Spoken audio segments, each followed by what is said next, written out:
काम देउनी पाकिस्तान सरकार को मुंड विनाश काले विपरीत बुद्धि सीज फायर नियम उल्लंघन करी निज गोड़े निजे कुराड़ी मारिछि पाकिस्तान। अपराह्न सीज फायर पर राजी होई संध्यारे आक्रमण उद्यम कला पाकिस्तान प्रकृति जानी भारतीय सेना प्रस्तुत रहिथिबा बेले पाकिस्तान समस्त चाल को फेल करिथिबा देखिबाकु मिलिछि। पाकिस्तान युद्ध विरति नियम उल्लंघन करने नहीं स्पष्ट करिसेंती भारतर वैदेशिक सचिव विक्रम मिश्री। For the last few hours, there have been repeated violations of the understanding arrived at earlier this evening between the Directors General of Military Operations of India and Pakistan. This is a breach of the understanding arrived at earlier today.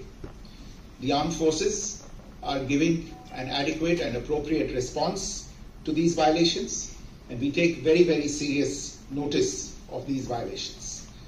We call upon Pakistan to take appropriate steps to address these violations and deal with the situation with seriousness and responsibility. The armed forces are maintaining a strong vigil on the situation. They have been given instructions to deal strongly with any instances of a repetition of the violations of the borders along the international border as well as the line of control. Thank you.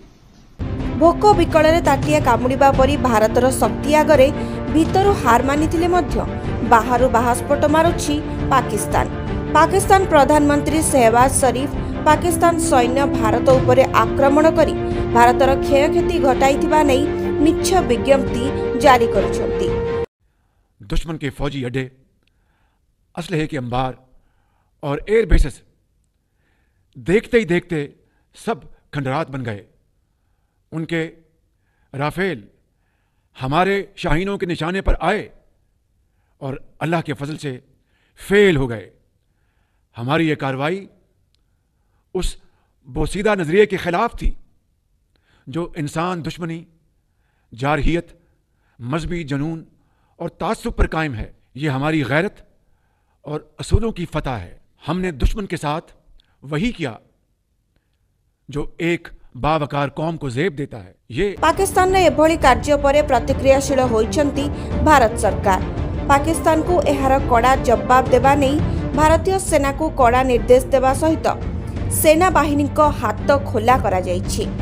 Pakistan निजे देइथिबा युद्ध विरति आह्वान 3 घंटा पर निजे निज नियम उल्लंघन करी आरंभ करिथिला ड्रोन आक्रमण। जम्मू काश्मीर, पंजाब, गुजरात और राजस्थान में आक्रमण उद्यम करुथिबा पाकिस्तान भारतर कड़ा जवाब रे पछगुंचा देइछि। प्राय 100 रु अधिक ड्रोन सहायतारे भारत को आक्रमण करुथिबा पाकिस्तान समस्त चाल भंडूर कराइछि भारतर एयर डिफेंस सिस्टम। गत 3 दिन मध्य पाकिस्तान 6 सामरिक घाटी राफिकुल, मुरीद, चकला, रहीमवारा खान, सुकुर और चुनियान को ध्वंस करिछि भारत। पाकिस्तान 11 सेना प्रतिष्ठान को उड़ाई देइछि भारतीय सेना। आरंभरू आज जाए गोटे भी युद्ध जीति नथिबा पाकिस्तान भारत को आज कमजोर भावी निज पई डाकी आनिछि बड़ विपद। 1947 रे भारत विरुद्ध रे ऑपरेशन गुलमर्ग करी प्रथम युद्ध रे धराशायी होइथिला पाकिस्तान। 1965 रे द्वितीय थर भारत विरुद्ध रे ऑपरेशन डेजर्ट हॉक चलाई भूल करिथिला पाकिस्तान। फलरे पाकिस्तान को देबाक पड़िथिला बहुमूल्य। सेही वर्ष पुणी थरे ऑपरेशन जिब्राल्टार उद्यम करुथिबा पाकिस्तान को पुणी धूली चटाइथिला भारत। एहा परे पाकिस्तान पाई बड़ क्षति थिला 1971 रो युद्ध, जहार फलस्वरूप पाकिस्तान ठारू अलगा होई जन्म नेइथिला बांग्लादेश। शेष थर 1969 रे कारगिल युद्ध रे माटी कामुड़ीथिला पाकिस्तान। एबे 2025 रे ऑपरेशन सिंदूर रे पाकिस्तान आरंभरू धराशायी हेबा परे मध्य निज प्रकृति छाड़ू नथिबारु आगामी समय रे पाकिस्तान पई एहा अनुतापर कारण हेबा नै चर्चा हेउछि। तेबे एहारी मध्य रे भारत एवं पाकिस्तान युद्ध को नै निजर प्रतिक्रिया रखिछंती पद्मश्री बाबा बलिया। जेतेबेले भारत पाकिस्तान अलगा हला, पाकिस्तान स्वतंत्र पाकिस्तान करने ସେମାନେ ଜିଦ୍ ଧରି ବସିଲେ। ପାକ୍ ଶବ୍ଦର ଅର୍ଥ ହେଉଛି ପବିତ୍ର, ଭାରତ ଶବ୍ଦର ଅର୍ଥ ହେଉଛି ବି ପବିତ୍ର, ଜ୍ଞାନ ମହିମାଯୁକ୍ତ ଭାରତ। ତେଣୁ ସିଏ କଲେ ପାକିସ୍ତାନ, ଇଏ କଲେ ଭାରତ। କିନ୍ତୁ ଧର୍ମ ସୃଷ୍ଟି ହେଇଥିଲା, ଧର୍ମର ରୂପ କ'ଣ ହେଉଛି ହିଂସା। ଧର୍ମର ସ୍ୱରୂପ ସତ୍ୟ, ସନ୍ତୋଷ, ଦୟା, କ୍ଷମା ହେଉଛି ଧର୍ମର ସ୍ୱରୂପ।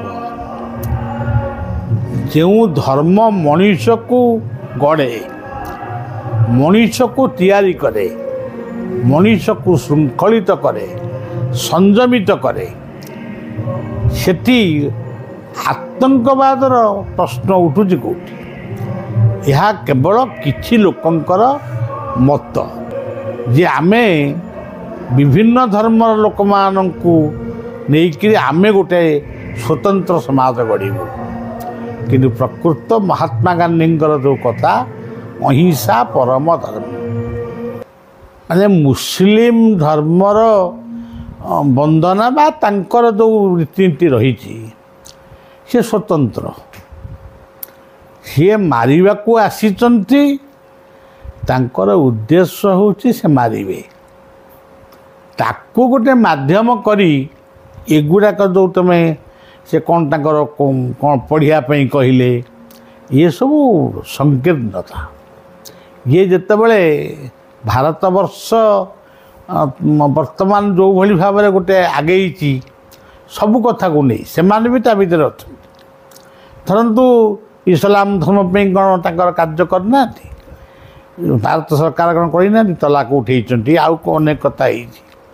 କିନ୍ତୁ ସେମାନଙ୍କର ଗୋଟେ ପ୍ରଚଣ୍ଡ, ସେମାନଙ୍କର କହିଲେ ସବୁ ମୁସଲମାନ ନୁହନ୍ତି, ମୁସଲମାନ ଦେଶ ବହୁତ ଅଛି।